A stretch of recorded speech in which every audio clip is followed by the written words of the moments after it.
Welcome to Movie and a Beer, everybody. This is Dan bringing us in, and we have some old school activity going on today. We have our two amazing original hosts with us today. Co-hosts? I'm your host, Blake. I'm your Spider-Man expert. And I'm your dad representing here on Father's Day. Oh, there it is. Randall. And we saw the other day, unfortunately, we don't have our youth correspondent with us. Mr. Otto did go to the movie with us. We went and saw Spider-Man. Across the Spider-Verse. And Yep. it's fitting that Randall mentions the Father's Day thing. There is a bit of a father-son theme running through this. I realized this morning, but getting ready, like, oh, yeah, hey. There's a lot of father influence because Gwen also is dealing with her parental issues, and Miles and his father trying to just figure it out. Issues, and then there's the uncle. Yes. Uncle, the father figure to an extent. Father-like figure. Yeah, a lot of father figures in this movie. Yeah, so we were really lucky. We went to see this in the theater. We went to Cinema 21 here in Portland, in Classic. Northwest. We've seen a few films there. That we've done episodes on. They do have food available. They have regular snacks available. The beer options are usually rotation, right? They usually do, but they were the same ones from the previous time. Okay. And I believe you had the standard Cinema 21. I always lager. whenever I go to Cinema 21, I always get the lager. I like a lager, and I feel like lagers are pretty good. Just go with anything movie. Yeah, and I picked the Kolsh from Zoiglhaus. Oh yeah, and we were sitting. We when we decided we were going to sit, because we walked in and we were there really early, and there's no one there, and they were still cleaning. I was like, "Hey Otto, have you ever sat in a balcony before?" And he was like, "What?" I was like, "Yeah." So we went up and sat in the front row of the balcony, and this is an older theater, so there's not a whole lot between you, the edge of the balcony, and what's below. If you're not careful, your drink will go over the side. It didn't happen to me this time, but I was kind of. I think Dan was laughing at me. He's like jerk motion, grab something. Yeah, I never knew they had a balcony. really? Yeah, I didn't either. And that was my first time. I've been there so many times. Yeah, That's pretty fun. One of the first movies I saw there, probably 25 plus years ago. We sat in the balcony because there was no seats in the main. Wow. And this was back before they remodeled it and put decent seats in. Ooh. If you imagine all of the seats on the main floor being like the ones we sat in the balcony, which were hard metal, no cushion, uncomfortable.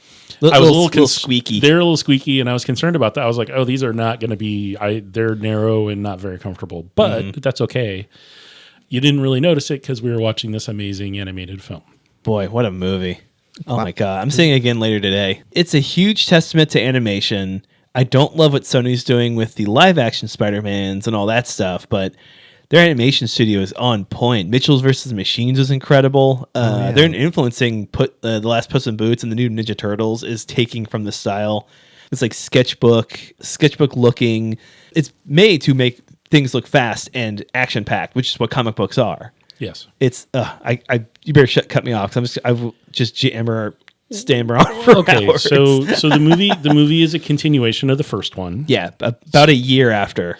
You do learn. I'm not going to try to cut myself off from plot spoiling too much because there are some things we got to talk about. Oh, of course. So, but it's still relatively new. Yeah, there's a lot of interaction between the first almost 15-20 minutes is all Gwen. So that I was not expecting. I wasn't expecting that character to have so much screen time. And I'm glad they did, because it really does set up a parallel. You see the issues that each of them go through. Yeah. That is, again, one of those sentinel events. Every superhero, as you know, every Spider-Man has to make a choice. Set canon events almost always lose someone close to them. They have to. And if they don't, what happens?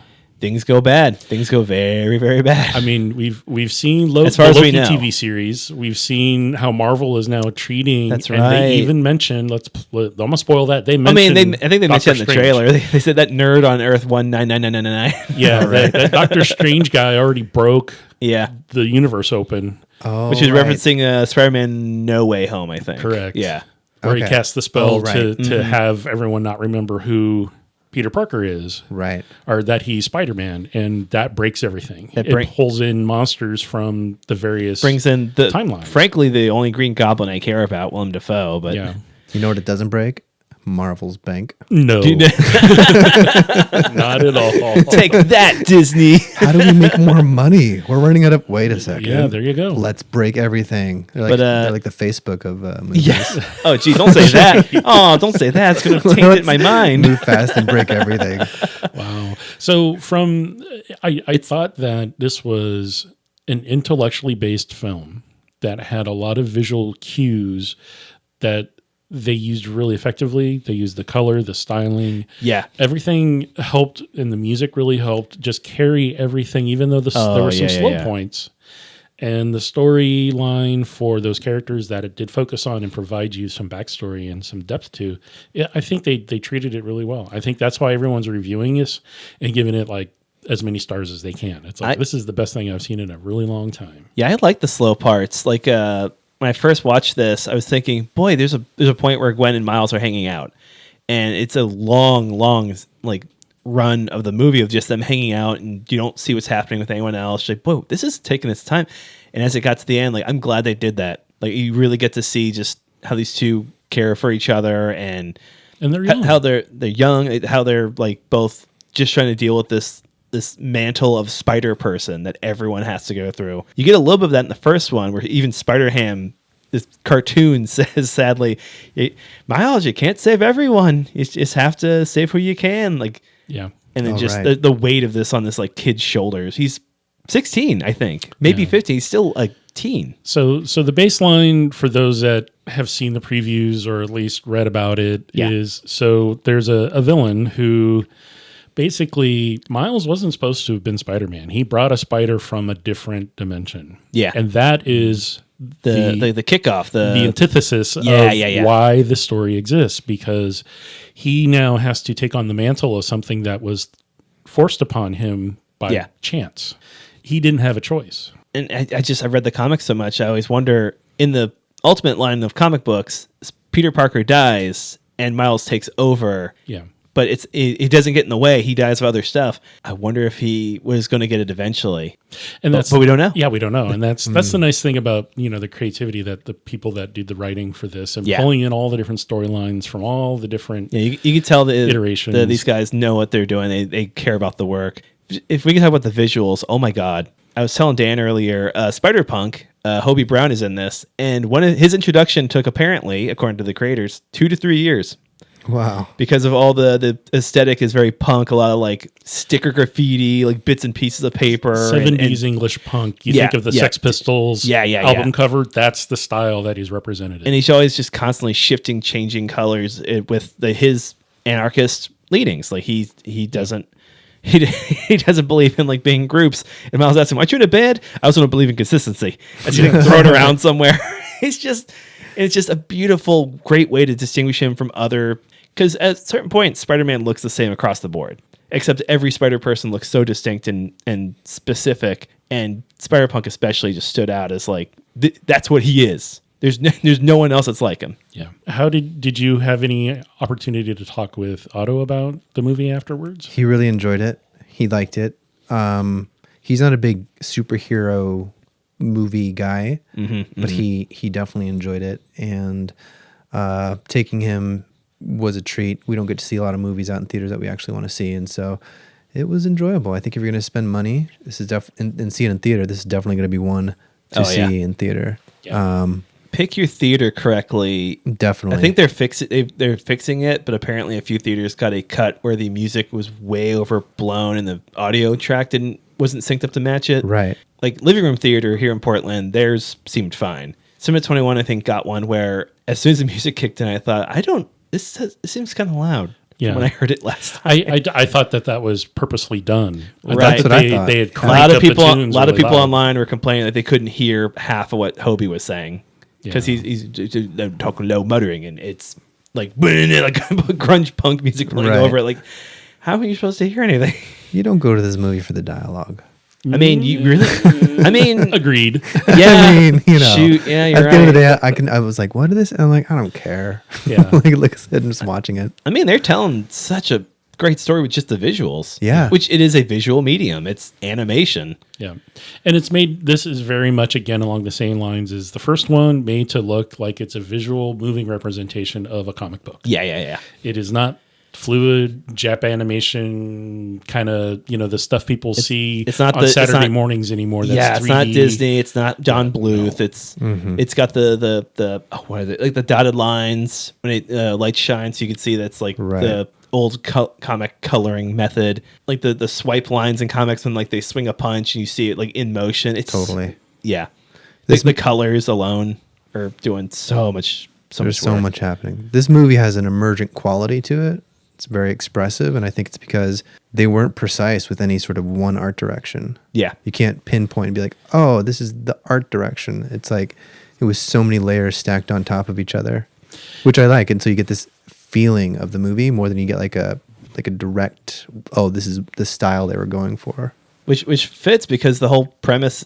the whole setting is like he hangs out. It's, later in the movie than I expected, but he hangs out with a million other spider people. Totally. All with their own aesthetics and different looks. And right. Eagle-eyed viewers will spot some from the comics, from the Spider-Geddon events, and from the cartoons and video games. And they literally point out Insomniac, Sony, PlayStation's Spider-Man with like the white spider design. Not as big a role as I hoped, but him being just, what, you talking about me? What? I think this is the joy of the movie, is that you can go back to it so many times and just like look for things. Right, look for certain styles or certain little Easter. There's probably a bazillion Easter eggs in there that we just didn't even notice. Oh, yeah. Like Dan, didn't you notice something in the beginning? I wasn't even sure. Like, so the opening scene, like when it's black and before like the intro stuff starts. Is it before even like the title credits? Yes. Okay. The bottom right hand corner, like how they do the little balloon. If it's action, it's jagged edge balloon. And it said cough. Oh right, yep. In the bottom right-hand corner of the screen. And I'm like, I looked, I've not seen anything about that. Maybe I imagined it. I haven't. I'll keep an eye out when I go later today, but I haven't seen anyone on the line talking about it. Yeah. Most of my TikTok feed now is about stuff about this movie. Yeah. I don't know. Maybe I imagined it, but I literally thought I saw it say cough in the bottom right. That seems like something they do. Like the Lord Miller, just attention detail is insane. Those guys are great. Yeah. What else did they do? The first Spider-Man. Spider-Verse. They did... It's not a movie, but like the Clone High series, right? Which was a really fun take on like poking fun at teen dramas. Right. A regular thing is I'm showing the guys now where all the characters like raise their hands, like "What do you do?" like in a pleading sense. It becomes a meme in the show. Nice. I think they did Mitchell's versus Machines, maybe. Okay, yeah, that's the other one you mentioned. Yeah, that was cool too. I love that movie so much. I'm gonna watch it again today. That's another good Father's Day movie. Everyone's thinking, oh, well, what do we do with live action in an animated, interspersed?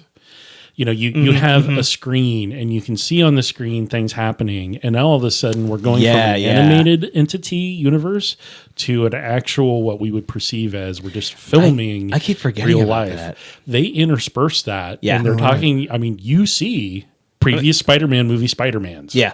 And you're like, oh, that's Tobey Maguire without a spider mask on. And that's a whole crap. That's a whole scene. It's a whole cut of Andrew Garfield just crying his eyes out. And it's like, okay, so they're really, really pushing to pull it all together. And those are part of the Sony universes. Like those are Sony products. That's been Sony owning Spider-Man when they sold off all the rights. This is borrowing heavily from what they did with Loki. And I know that the production had already started when that was going, but you have the Time Authority that's trying to manage when there are events that are going to break stuff. Like somebody did something they weren't supposed to do. They traveled somewhere, they have that technology. They went to another timeline and they screwed it up. And they actually showed this is what the timeline is. And this is what it's supposed to be. They show the consequences. Right. Yeah. And it's like, oh, okay. So they're really, I think, dovetailing on, they really want to align it with what Marvel's doing. Right. And that's not necessarily a bad thing. It's not a bad thing. I just wish that we didn't have so many multiverse projects happening at once. Everyone I talk to who doesn't follow comics is like, I'm getting sick of it. The Flash movie just dropped, and that whole movie's about like multiversal stuff. Marvel's been pushing their multiverse thing for years now at this point. 3 or 4 films deep. And then Into the Spider-Verse has always been like, there's a bunch of Spider people. That's the whole thing. And people are starting to get they love this movie. Like everyone's saying this Right. movie's great. But they're like, I just want a straightforward. I just want like a movie about a dude doing a thing. I think it's a theme because I think people are sick of our current reality. Well, there is that too. On a whole, right? Like That's a really good point. like these themes are showing up in these movies because I think as a collective we're like, is this the way it's supposed to be? Where did we get off track? Yeah, exactly. Can we fix this? When I have very politically savvy someone people get the spot. that I'm hanging out, when my politically savvy friends and family hang out and have those conversations, I say, what was the event that allowed Donald Trump to get elected? What happened? Yeah, you What do happened? that. Right. Because something happened. Because that universe that we're in now, and that's why, like, when we watch MSNBC, it's like Rachel Maddow is like, hello, Earth 1 or Earth Totally. Earth A or Earth in another Prime, Earth Earth yeah, Prime. like the other Earth that we live on that everyone's reality actually is in versus the one that is being portrayed in media. Right. And it's interesting, not to totally get off track, but there's, all these very well-known scientists and CEOs and stuff who are really concerned about AI, and it's not going to nuke us. It's going to destroy how we interface Totally. with each other because there'll be no way to know what's real and fake anymore. They call it the reality collapse. Yeah. And that's, and that's why I'm like, where are we going that way? Because, and then the movies are showing us this stuff and it's like, oh, maybe it's real. I better get out there and figure out my canon events. Yeah. Hopefully it's being on this podcast with you guys. I love this. I've always told people I've had specific things that have happened that I've been walking outside and saw something, and then it's like I always remember that one thing. Oh yeah, And so for me, it's like I interpret that and internalize it. However, you need to do that. But I'm telling you, just about everybody I've ever talked to about that kind of stuff has those things happen, and maybe those are the actual, the events in your life that you make a decision. Like I decided, hey, I'm going to move out here. Mm-hmm. Right. I do often think about what other Blakes are up to. Well, what's up with the Blake who didn't go to North Carolina to college, who stayed in Virginia? Totally. What's he up to? Working in a bookstore. Possibly. I mean, hopefully a different one. That one's not there anymore. I still think of all the deja vu moments I've had the past few years and think of the Matrix. I'm like, wait, and I see more and more of them lately. Mm-hmm. All these deja vu moments. Eerie. It's like I've seen this movie before. Oh no, wait, it's a different movie. Kind of the same. Yeah. It totally different. is. Maybe a reboot. Yeah. It's a reboot. And so maybe they're trying to destroy everything so they can figure out, time is money, It is. right? That's true. And so And they're trying time is the only constant. exactly. I'll tell you what's a nice little constant. It's how great the voice acting is in these movies. Yes. That's before we get to the beers, I really want to get into that because Shameik Moore is such a good vocal Miles. Oh my God. Haley Steinfeld knocking out of the park with animation. She did Gwen Stacy. She was in Arcane.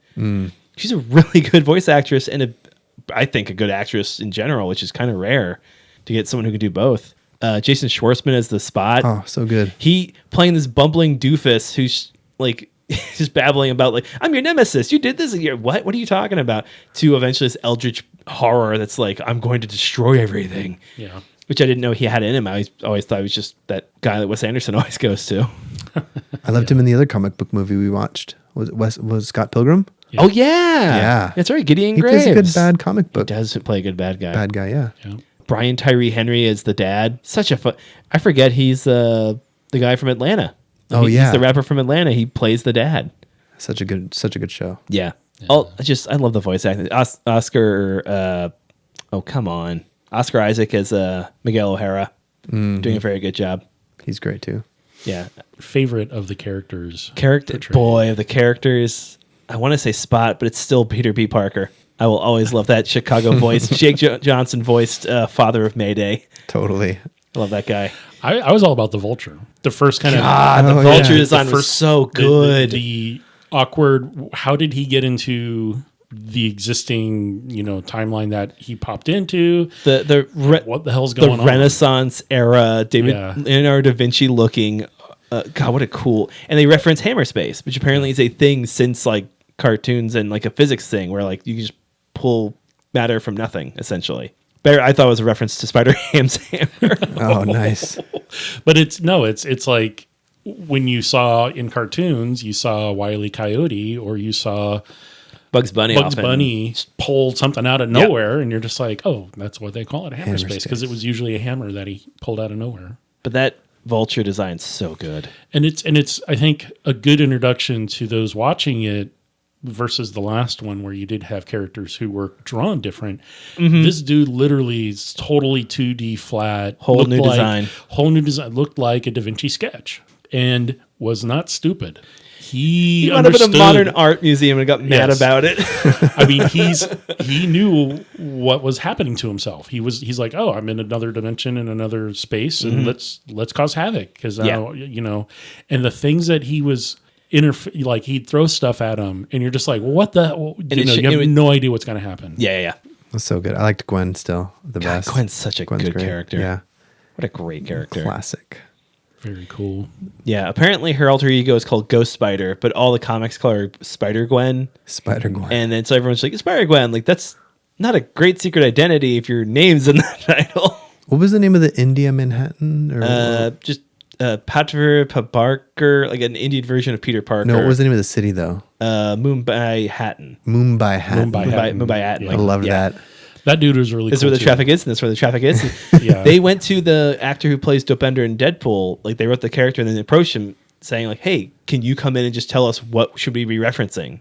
It wasn't because Lord and Miller are two white guys. Right. And they didn't just say, that's probably what India's like. They went to someone who grew up there. It's like, what do we do? What would you want to talk about? So that's why he talks about the tea and how everyone calls it chai tea. Like that's not what, hey, can you white people stop coming here for your spiritual journeys? It's just, it's a city. Come on.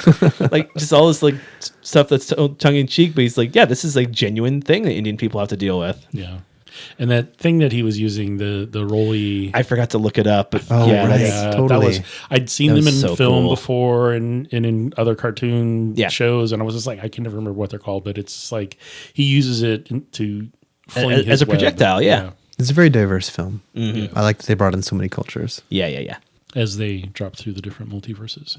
Including Scarlet Spider. Actually, maybe he's my favorite. Scarlet Spider. I lived through the Clone Saga in the comics. It was a whole debacle in the 90s. Okay. And Ben Reilly is the one good thing to come out of it. And they've been butchering his character recently. Oh man. So him just acting all edgy is just pure 90s, like making fun of the 90s. Oh, that's a particularly painful memory. Oh right, I remember. Yeah, totally. Voiced my by God. Andy Samberg. Not as expertly as Haley Steinfeld, maybe, but still So fun. good. Amazing. So highly recommended. Good for kids of a certain Yeah. age. Not Yeah, little kids, because the screen is really flashy. It's a really flashy. Be careful if you do have sensitivity to Yeah, that kind that of might- thing, because it's a lot of flashy. It's not too terribly violent. There is cartoon, level punching and kicking, and it's relatively safe for most kids as long as they, don't have the strobe issues. The Strobe light. Seizures, thank you. Yes, yeah. epilepsy. That's the word. Yep. Okay. Yeah.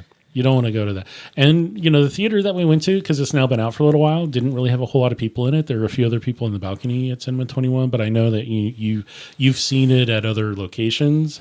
The And- living room theater was relatively full. There's a smaller theaters, but Yeah. like the first weekend, it's been doing record numbers the past couple weekends. Yeah, I think it opened up and made more than the previous movie made altogether, Yeah. which is not a bad sign. No. Well, there's not really a whole lot else for kids to go out and watch right now. So, and it's No. the beginning of the summer. I mean, literally, school just got out across the U.S. So you have all these Right. kids going, I want to go see a movie. Oh yeah. Well, they're going to have to timing. compete with the new Transformers. Apparently, that just overtook it for its first weekend. Yeah. But we'll see what happens. And I've heard good things about that too. I've heard Yeah. it's got back to basics. So yeah, I think we've covered the movie considerably. Oh yeah, well. we got the movie handled. I don't know if anyone drank any beer in the movie, no maybe I at the didn't- barbecue. Yeah, there were probably people drinking something at the barbecue, but they don't show. in the It's a movie. kids' movie. They're not going to show beer. Correct. If there were bottles, you couldn't tell they were what was pop. in them. Yes, they were soda pop or Delicious whatever you wanna call lemonade. it. Can I get a Coke? Nice. So again, Cinema 21 provides some draft beers. They also have cans and bottles available of other things, but as mentioned, the Cinema 21 lager, which I think is just a rotating seasonal lager that they get from someone and just rename it Cinema 21. Oh, I didn't realize that. We don't know actually what it is, other It than was- it's just a nationally produced lager that Yeah, it did everything a lager's supposed to do. It had a little bit of body. The flavor was there, but wasn't overpowering. Basically, everything I like about beer. If you've heard enough of these episodes, I like a light beer. Yeah. I don't know if I think there's a little bit of aftertaste, maybe what Dan would call crackery or like a Dan, a typical lager, what should you be tasting on the back end? It should just be dry crackery. You might have a little like a lemongrass or maybe a little herbal hit, depending on how many hops are in it. But if it's not a hoppy, there wasn't much of an beer, herbal hit. It was mostly like a straight. It tastes like something you get at a barbecue. Yeah, dry crackery kind of vibe is definitely quenching and usable. Yeah, and I thought it worked well with the movie. I don't think he wants anything crazy complex to compete with the film. You want to keep up. Because I know that we took our time sipping. Did it change any or a lot as it warmed up? The only difference, I say with an impish grin on my face, is when I stopped using the straw and drank it like a grown-up. Hey. Oh my God. Yeah, so when you go to Cinema 21 and order a beer, you get it in a plastic cup with a plastic lid and they hand you a straw. No, they don't. They the straws are there. I chose the straw to poke fun at Dan. Yes. What's drinking it through a straw do? The carbonation is going to act way differently when you're pulling it through a straw than if you were to drink it just normally. So is there a dimension where they do drink it with straws because they think that's better? There probably is. Yeah. Earth 42. There's probably just people here in the U.S. that drink. I've seen people drink beer through straws at a bar. Oh, at a bar. See, Weird. that seems odd to me. Because I only did it here because I had the option. Well, then it was North Dakota. Oh. And it was Bud Light. Okay. Well. Was this the one with the ice? Yes. So they asked for a glass of ice with their Bud Light, and they poured their Bud Light into the glass of ice and drank it through a straw. Well, I mean, you don't want the ice bumping into your upper lip. It gets cold. Correct. It's going to mess your makeup all up.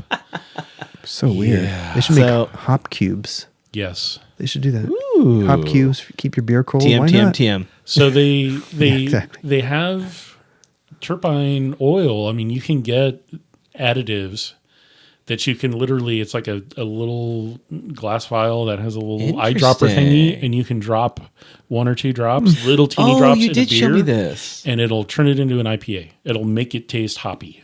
Wow. So if you were to do that in water, freeze it, and then you could say, that would be actually an interesting thing, because you could do that with seltzer. You could do it wouldn't have to be beer. I mean, I know that we did a non-alcoholic episode not too long ago, and we did some hop waters, some basically seltzers that were dry hopped. Yeah. And that would be a real similar thing. Interesting. I think there should be an experimental episode where you actually do that. We'll do that while watching it. Weird Science. Oh my God. That Classic. would be fun. There you go. So good. So what do you have, Dan? I had the Zoiglhaus, which is a Zoiglhaus brewing company, which used to be downtown, and now they're way out on the east end of the Portland metro area. That's right. Off of like 92nd, and just right off of 205. Foster and 92nd area. They do good German-style beers.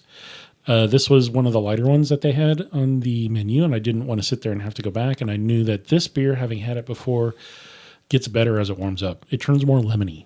Oh, interesting. So Kolsches can really vary in how their citrus approaches.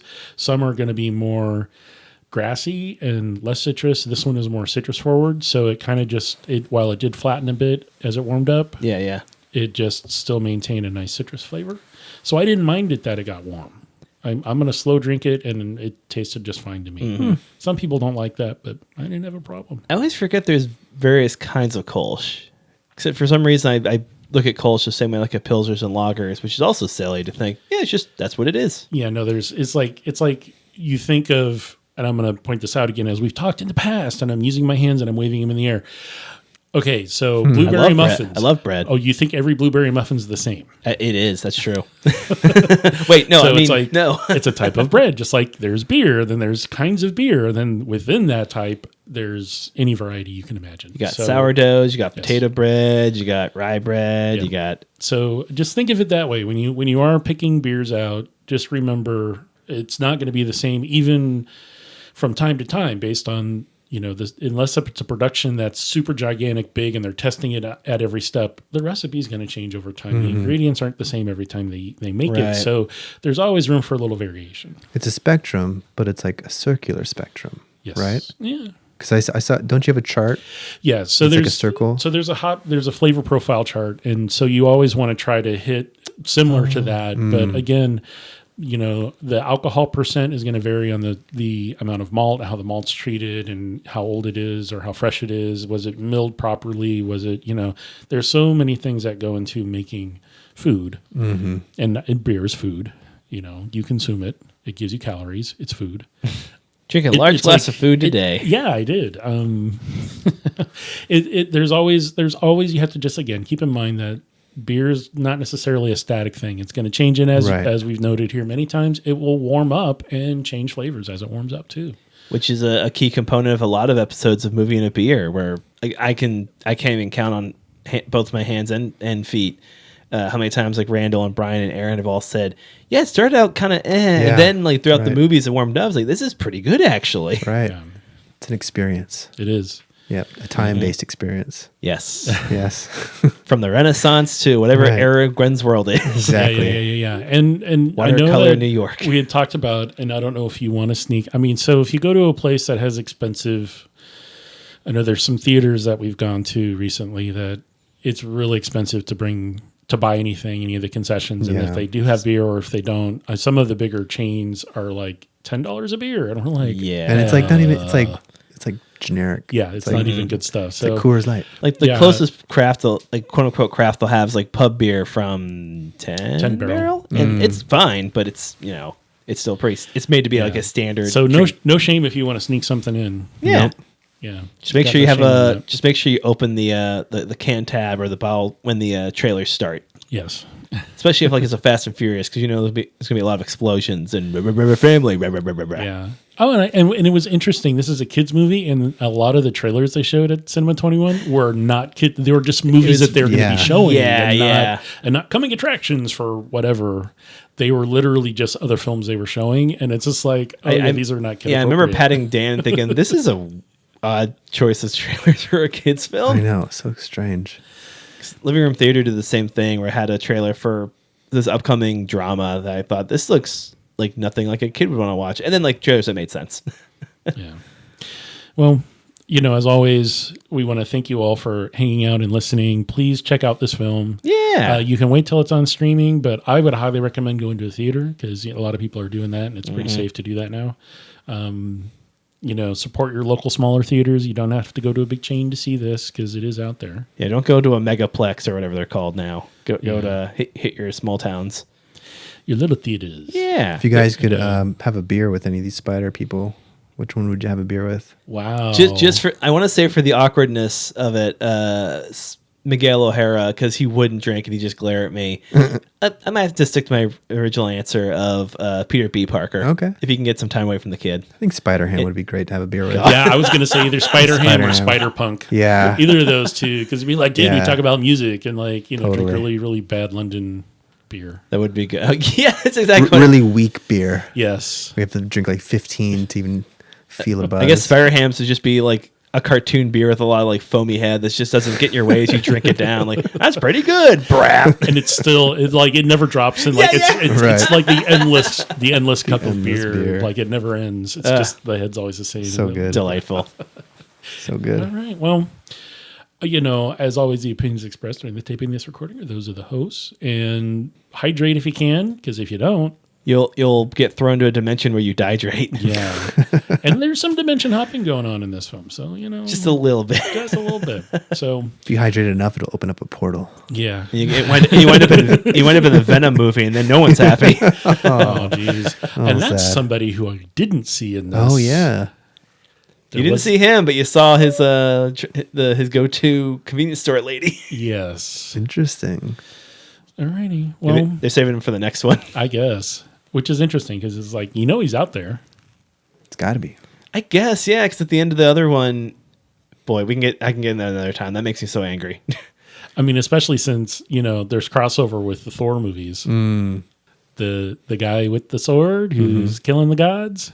That sword came from That's true. Yeah, the entity that created Right. I'm not sure if Tom Hardy's going to deal with that. that created the Venom symbiotes. Yeah. That's their god that they worship. Yep. King in Black. Right. Null.